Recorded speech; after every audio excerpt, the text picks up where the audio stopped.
I had lived alone on that mountain for 11 years, and in all that time I had learned the difference between a knock that wants something and a knock that has run out of places to go. The one I heard that evening was the second kind. It was so weak I almost mistook it for the wind throwing a pinecone against the door, and if Deacon hadn't lifted his gray muzzle off the floor and growled low in his chest, I might have let it go and stayed by my fire. The autumn of 1879 had not been kind to the Sangre de Cristo. We'd had no rain since the middle of July, and the grass in the high meadows had gone the color of old straw. For a week there had been smoke on the southern horizon, a brown smudge that thickened by the day, and every man with sense in the valley below knew what it meant. The burn was coming up out of the canyons, and it was coming fast. I'd spent the afternoon wetting down the sod roof of my barn and digging a fresh trench around the corral, because I had 9 horses to think of and no neighbors close enough to help if the wind turned. So when that knock came, soft as a dying thing, my first thought was that the fire had finally driven some animal up to my door looking for higher ground. It was not an animal.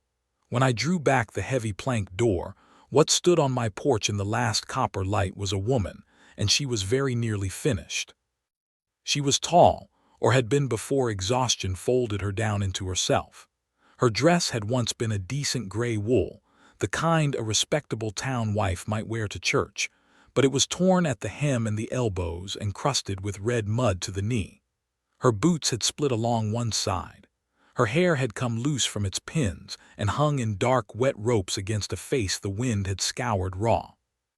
She held a small carpetbag against her chest, with both arms the way a child holds a doll, and she was shaking so hard I could hear her teeth. But it was her eyes that stopped me. They had the flat, braced look of someone who has been hit so many times she no longer expects anything but the next blow. She looked at me the way you look at a man you are certain is about to hurt you, and she had already decided not to cry about it. "I won't trouble you long," she said. Her voice was a cracked whisper. "I only need to know the road north. I was told a man lived up here. I'll be gone before full dark, I swear it." She didn't ask to come in. She had stopped asking people for things, I think. She just stood there waiting for me to tell her to get off my land, and I understood, looking at her, that she had heard those exact words a good many times before she ever reached my mountain. Now I am not a soft man. The war and the years after it had burned most of the soft out of me, and what little remained I had buried up here on purpose. I will tell you honestly that there was a voice in me that said, "Send her down. You have horses and a fire and a wall of flame coming up the valley, and you do not have room in your life for a stranger's trouble." That voice had kept me alive a long time. But there was the other thing.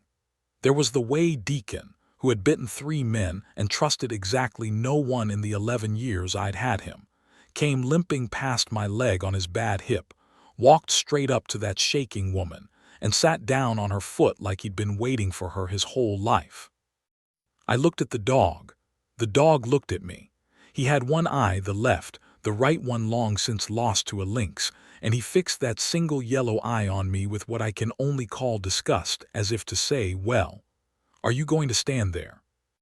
I reached past her, dragged my second chair away from the table, and set it by the hearth where the fire was loudest, and the heat came off the stones in waves. "Come sit by the fire," I said. "The road north is closed, the burn's across it by now. You're not going anywhere tonight." She didn't move at first. She stared at the chair like it might be a trick, like I'd pull it away the moment she trusted it. I have thought about that look many times since. A man learns a great deal about how the world has treated a person by how they react to a simple kindness, and Clara Holloway reacted to a chair by the fire like other folks react to a loaded gun. Then her knees went, and I caught her before she hit my floorboards, and that was how she came into my life. I got her into the chair and got the carpetbag out of her arms, which took some doing, because even half fainted she would not let it go. I built the fire higher. I put the coffee pot on, and while it heated I pulled off her ruined boots and saw that her feet were white and waxen and that she'd walked the last miles on blood. Deacon lay down across them to warm them, the great ridiculous beast, and would not be moved. She came back to herself slowly. I gave her coffee and made her drink it in small swallows, my hand over hers on the tin cup, because hers shook too badly to hold it alone, and I felt the cold coming off her skin like off a stone pulled from a creek. Slow, I told her. It'll hurt the warm coming back, worse than the cold did, go slow. She drank. Color came up into her face. And the whole time her eyes moved around my cabin, cataloging it, the rifle on its pegs, the horse tack, the bunch of dried sage, the single plate, the single cup, as if she were trying to learn the shape of the danger she'd walked into. I let her look. A person's got a right to know the room they might die in. I didn't ask her anything. I have never liked being asked my business, and I have found that people tell you more if you wait than if you pull. So I sat across from her and mended a bridle and let the fire do the talking, and after a long while she said, in a small voice, "You're not what they said you'd be." "What they say?" "That there was a madman on the mountain, a killer, that he'd shoot anyone fool enough to climb up." She gave a thin laugh with no joy in it. "The woman at the boarding house in Cerro said I'd be doing the territory a favor dying up here. Saves the rope," she said. "Widow Sykes," I said. Clara looked up, startled. "You know her?" "I know her kind." I drew the bridle leather tight. "She turned you out then." "Everyone turned me out." She said it plainly, no self-pity in it, just the fact of the thing, and that was worse somehow. Mr. Prude at the store wouldn't sell me so much as a sack of meal once he learned my name. The minister said his charity didn't extend to women like me. A family on the South Road let me sleep in their barn one night, and in the morning the man came out white-faced and said I had to go, that they couldn't be seen helping me, that it wasn't safe for his children. Her hands tightened around the cup. I have stopped asking why. It doesn't help to know why. I only keep walking and waiting for the next door. "And what's your name?" I said. "That closes so many doors." She hesitated. I have thought since that she knew, even then, that the name was the dangerous thing, that the name was the loaded gun she'd been carrying up my mountain. But she was warm for the first time in days, and she was tired down to the bone, and I think she had simply run out of the strength it takes to lie. "Holloway," she said. "Clara Holloway. My husband was Daniel." I had been pulling a stitch tight, and I stopped. I stopped so suddenly and so completely that she noticed, and the braced look came back into her eyes, the look that says, "Here it comes. Here's where this one turns on me too." Daniel Holloway. I had not heard that name spoken aloud in a year and a half, and hearing it in my own cabin, in the mouth of his widow, was like having a door I'd nailed shut kicked open by a boot I knew. "You knew him," she whispered. "It wasn't a question." I set the bridle down. I went to the window. Outside the dark had come on, but it was not a clean dark. Off to the south the underbelly of the smoke glowed a dull, poolsing orange, and the wind that rattled my shutters carried the smell of resin and ash. The burn had crossed the second ridge. By my reckoning it was 4 miles off and climbing, and the wind was wrong. The wind was out of the south and pushing it straight at me. "Mrs. Holloway," I said with my back to her, "I need you to listen to me carefully because there isn't much time and there's a thing you need to understand." I turned around. The fire down there in the valley, it didn't start from a lightning strike or a careless camp. It was set. I've watched it 3 days now, and fires don't move the way that one moves, jumping draws, lit fresh in 5 places at once on the windward side. Somebody lit it, and they lit it to drive people out of the high country and onto the roads where they can be found. And there is a man behind it. His name is Cyrus Quaid, and he wears a federal marshal's star. And he is the most dangerous human being in this territory precisely because the law says everything he does is legal. Clara had gone very still. "I don't understand. What does a marshal want with?" A bottle of grief in her broke open then. I saw it happen. Her face, which had held so steady through the cold and the rejection and the long climb, finally came apart, and she put her hand over her mouth and the tears came, silent and terrible. "He's dead," she said into her palm. Daniel's dead. He's been dead a year and a half. They told me he ran off, that he abandoned his claim and his debts and me, that he was a coward and a thief who couldn't face what he'd done. The whole valley believes it. That's why the doors close. I'm the deserter's wife, the thief's leavings." She lowered her hand and looked at me with eyes swimming and furious. And I never believed a word of it, not for one single day, because I knew my husband and Daniel Holloway never ran from anything in his life. But I had no proof, and a wife's faith isn't worth a handful of ash to anyone. So I have spent a year and a half being spat on for loving a dead man, and now I have come up a mountain in a wildfire to a stranger they swore would kill me, and the stranger knew his name. Her voice cracked clean through. "So you tell me, mister. You tell me what you know about my Daniel, because I am so tired of not knowing that I would almost rather you were the killer they promised. I have stood in a lot of rooms in my life with hard things to say, none harder than that one." I came back and sat down across from her, close, our knees nearly touching, and Deacon lifted his head off her feet and watched us both with his one eye like a judge. "My name," I said, "is Eli Calder. I scouted for the Army out of Fort Union before I gave it up. Daniel and I weren't friends exactly. He was younger and greener and a sight more honest than the country deserved. But twice he did me a turn when he didn't have to, and a man remembers that."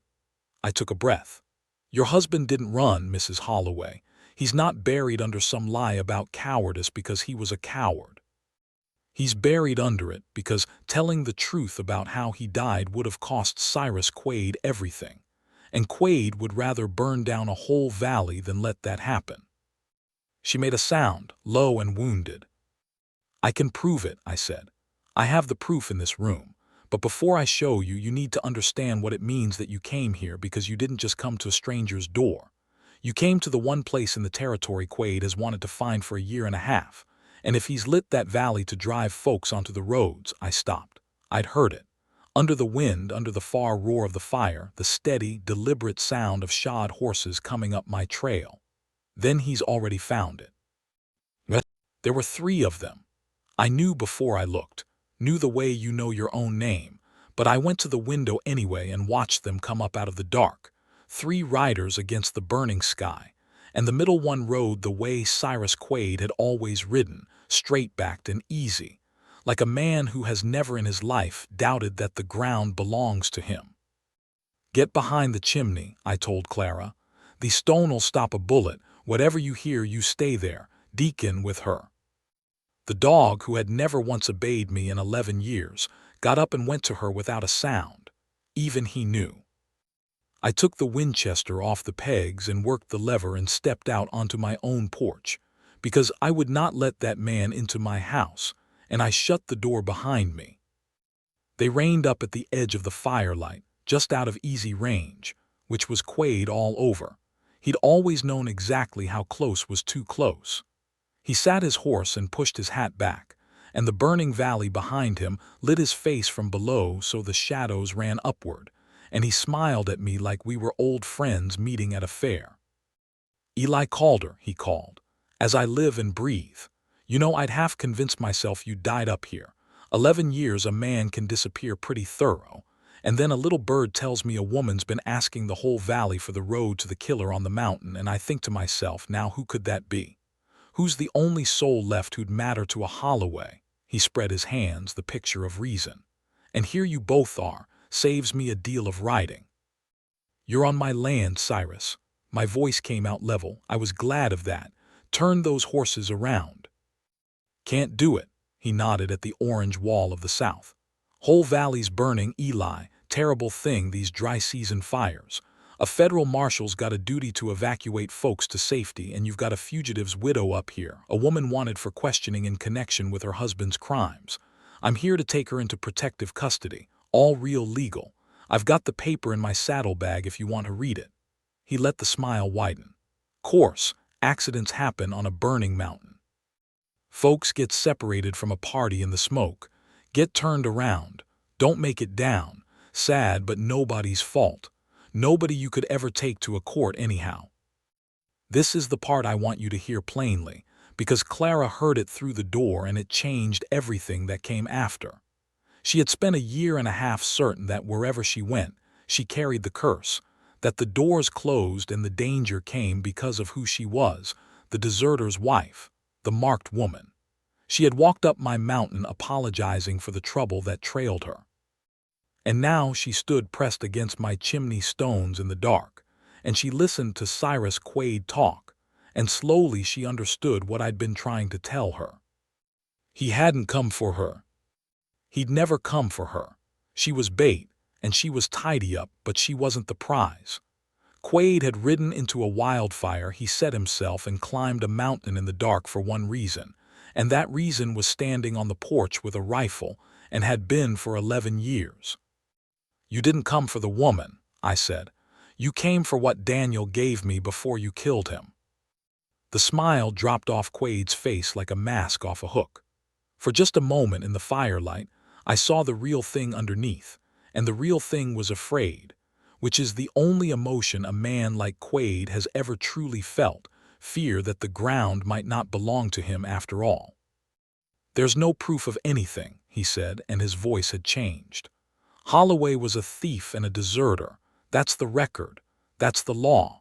You hand over whatever lies he passed you and the woman, and maybe, you ride down off this mountain with me to clean air." "Brock," he said, not looking away from me, "Dell the barn."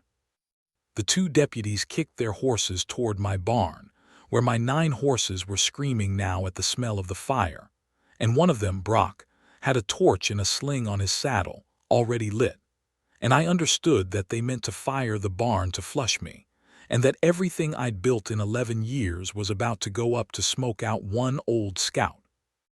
I shot the torch out of Brock's hand.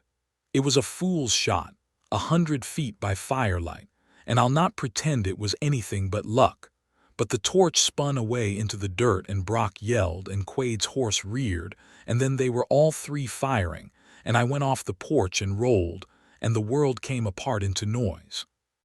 I'm not going to dress up what happened next. There was no honor in it.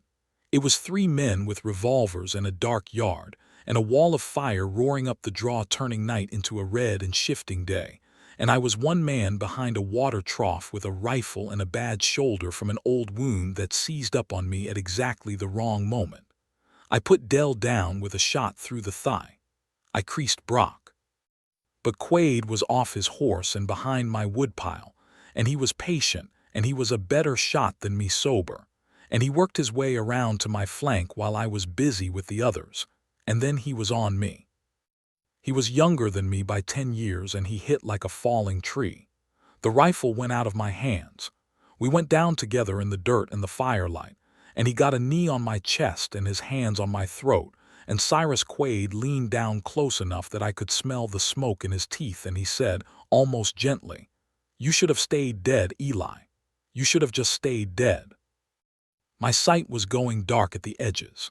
I could hear, very far away, my horses screaming and the great freight train roar of the burn coming over the last ridge. And I thought, with the strange clarity a man gets right before the end, that at least it would take Quaid too, that we'd all go up together and the proof under my floor would burn and Daniel's name would stay dirty forever, and Clara would. And then the whole world lit up gold. Here is what I did not know about Clara Holloway until that night. She had grown up the daughter of a man who ran cattle on the dry plains of West Texas, and on the dry plains, a child learns about fire the way a child by the sea learns about water, early, and with respect, because it will kill you if you're stupid and it will save you if you're not. She had stood behind that chimney listening to Quaid talk, and while she listened, the part of her that wasn't terrified had been watching through the gap in the shutter, reading the land the way her father taught her. She'd seen the wall of flame coming up the south draw. She'd felt the wind, hard out of the south, driving it. And she'd seen the one piece of ground between my cabin and that fire that hadn't burned yet. The wide flat of cured grass on the north side of the yard, dry as tinder, that the wind would carry the main burn straight across to take the cabin and the barn and every living thing in the yard within minutes. While Quaid's men fired on me, Clara Holloway had slipped out the back of my cabin with a brand from my own hearth in her hand and Deacon at her heel, and she had run, low and fast, to the upwind edge of that flat, and she had set it alight. It is the most dangerous thing a person can do with a fire, and the most brilliant, and only someone raised to it would have dared. She lit a backfire. She burned the grass herself, on her own terms, in a controlled line moving against the wind, eating up the fuel between us and the great burn before the great burn could reach it.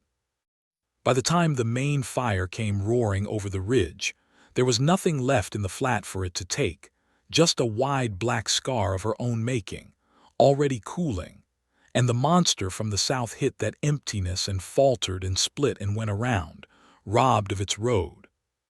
But that was the part that saved the cabin. The part that saved me was simpler. She had set her line of fire in an arc, and she had set it so the wind drove a wall of flame and blinding gold light straight across the yard between me and the woodpile, between me and where Quade's men had been. And into that sudden, roaring, impassable wall of light, with the heat of it slapping my face from 20 feet, every horse and every man in that yard panicked at once. Quade's hands came off my throat. He had to. A sheet of fire was rising not 10 feet from us, and the heat alone would cook a man in seconds. He reared back, throwing an arm across his face, and in that one instant where the great Marshal Quade was just a frightened animal like the rest of us, I got my boot up between us and kicked him off me into the dirt, and I rolled the other way, toward the wet trench I dug that very afternoon around the corral, and I came up with my rifle that had fallen there. Across the wall of flame I heard horses bolting, and a man, Brock, I think, screaming for Quade to run. The fire's between us. The fire's between us. And I saw Quade get to his feet on the far side of Clara's burning line, his face lit red, and look across that impossible wall at me. And I watched him understand that he could not reach me, that the woman he'd come to use as bait had used fire itself to wall him off from everything he wanted. "This isn't done," he screamed over the roar. "You hear me, Calder? A piece of paper against a marshal's word, you've got nothing. Nothing." "I've got a witness now," I called back. "And I've got the maps. And come spring there won't be a federal judge in Santa Fe who'll take your word over what's under my floor." He had no answer for that but to run. And run he did, him and his 2 broken men, down off my mountain in the dark with the great burn at their backs, and I never laid eyes on Cyrus Quade again as a free man. I found Clara at the edge of her black scar, swaying on her feet, soot to the elbows, the hearth brand still smoking in her hand, and Deacon pressed against her leg looking up at her with his one eye like she was the second coming. The main fire was sliding away to the east now, around the dead ground she'd made, its roar already lessening. She had saved my horses and my home and my life with a thing most grown men would have been too afraid to try. And when I reached her she looked at me with an expression I'd not seen on her yet, not the braced flinch of the porch, but something fierce and astonished, the look of a woman discovering she was never as helpless as the world had spent 18 months insisting. "My father," she said, breathing hard, "ran cattle. You learn to fight fire with fire or you don't keep the herd." A laugh broke out of her, half a sob. "They closed every door on me from here to Cerro because I was too much trouble, and it turns out I'm exactly enough trouble."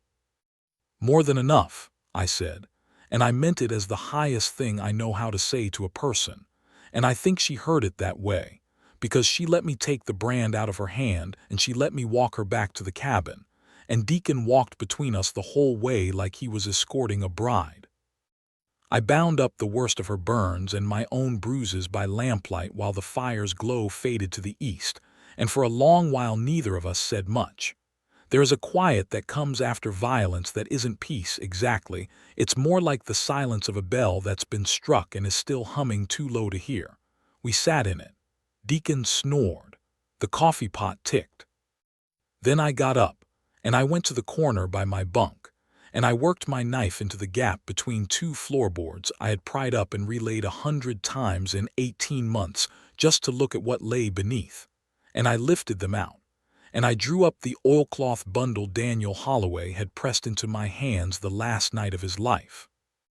I set it on the table in front of his widow, and unrolled it.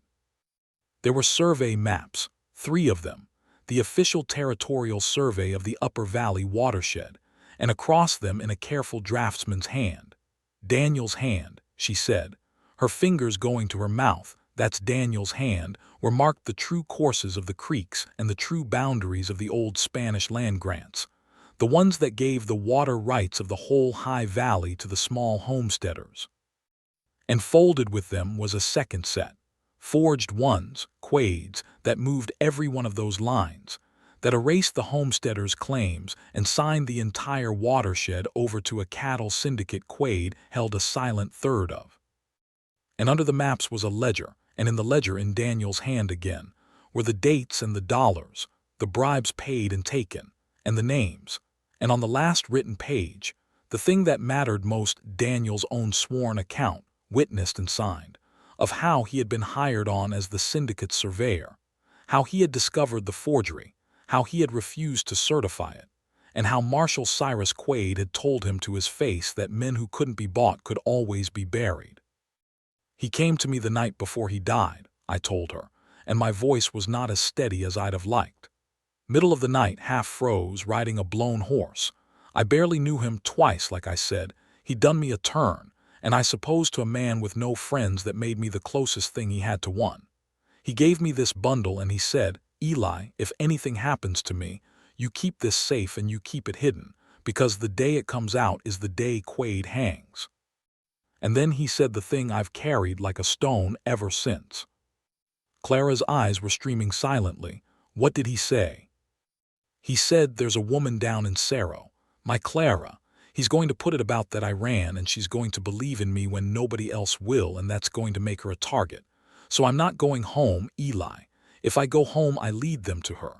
I'm going to ride north and let them chase me away from her, and if it goes bad, I had to stop. If it goes bad, he said, you find a way to get her to high ground. You find a way to get her to you. Because you're the one honest man I know who lives where the law can't reach, and she'll be safe with you.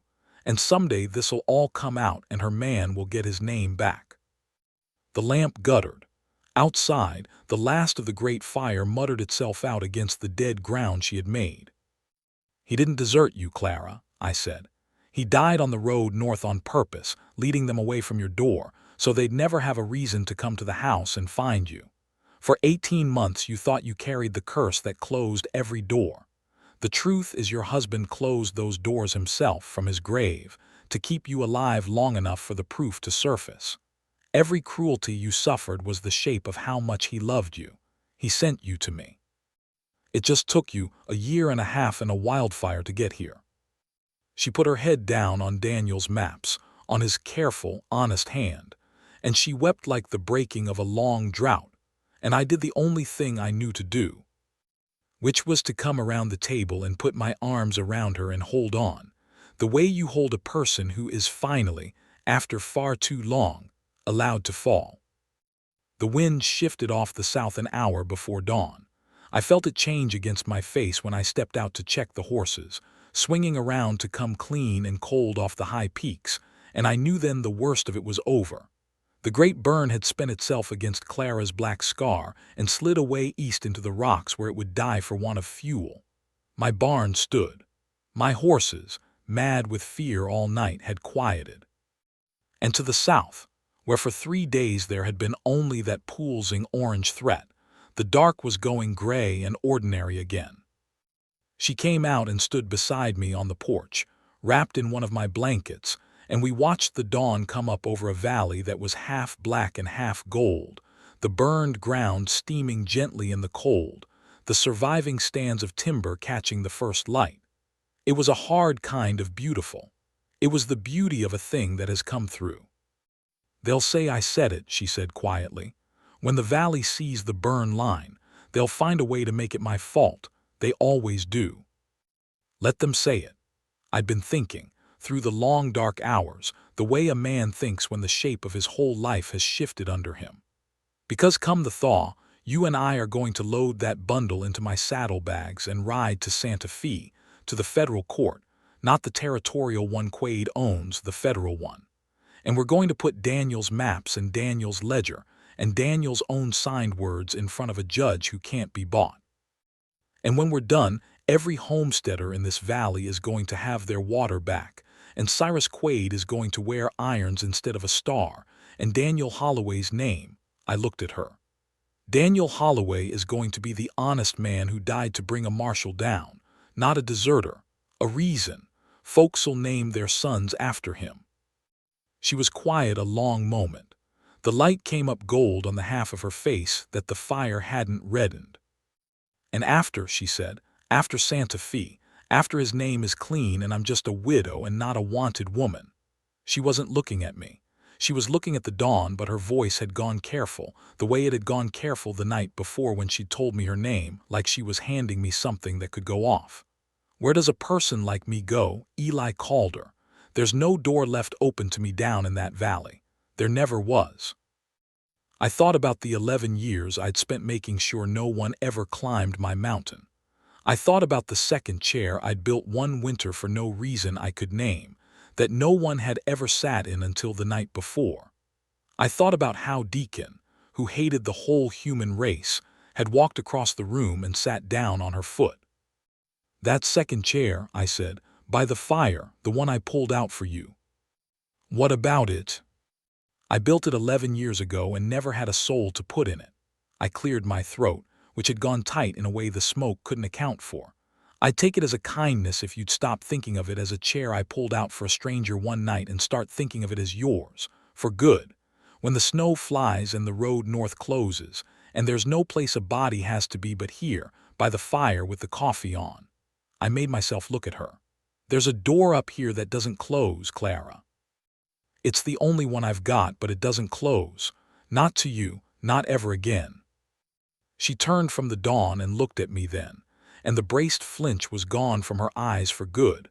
I never saw it again, not in all the years that followed, and in its place was something I had long ago given up believing I would see anyone aim in my direction.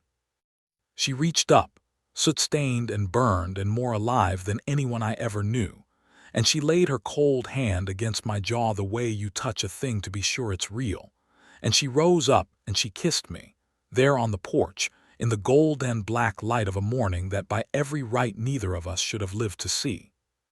She tasted of wood smoke and salt and the bitter coffee I'd poured her the night before, and underneath all of it, faint and rising, was something I had not tasted in 11 years and had stopped believing existed, which was the taste of a future. When we broke apart, Deacon was sitting between us on the porch boards, his one yellow eye going from her face to mine and back again with what I swear before God was satisfaction, the look of an old dog who has finally, after a great deal of effort, gotten the two slowest creatures he knows to understand the obvious. Even the dog's been waiting on us, she said, and laughed, and it was the first laugh I'd heard out of her with nothing broken in it at all. He's a better judge of folks than I am, I said. He took to you the second you walked up, took me half the night in a wildfire to catch up to him. We did ride to Santa Fe when the thaw came. We laid Daniel's truth in front of a federal judge, and it went exactly as I'd promised. The water came back to the valley, and Cyrus Quaid traded his star for irons and a long sentence in the territorial prison, and the men of Cerro who'd shut their doors on a grieving widow found they couldn't meet her eye on the street. Daniel Holloway's name was entered into the record as the man whose courage broke the syndicate, and they did, in time, name a thing after him, not a son, but the creek itself, the one whose true course he died to defend. Holloway Creek. It runs clean to this day. And Clara came back up the mountain with me, and the second chair by the fire became hers, and the door that doesn't close stayed open, and the old one-eyed dog who chose her before I had the sense to lived out his last good years asleep across her feet, exactly where he'd put himself the first night, like he'd known all along what the rest of us had to nearly die in a fire to learn. That's the whole of it. That's how a woman who climbed my mountain certain she'd be turned away one last time came instead to sit by my fire for the rest of both our lives. She thought she carried a curse up to my door. What she carried was the truth, and the truth, it turns out, is just the thing a man builds an extra chair for, 11 years before he ever knows her name. If this story of grief and fire and a stranger's mercy on a New Mexico mountain moved you, don't let it end here. Hit that like button to show your support. Share Eli and Clara's tale with everyone who loves a hard-won frontier romance. And subscribe to the channel for more heart-pounding stories of the Old West every single week.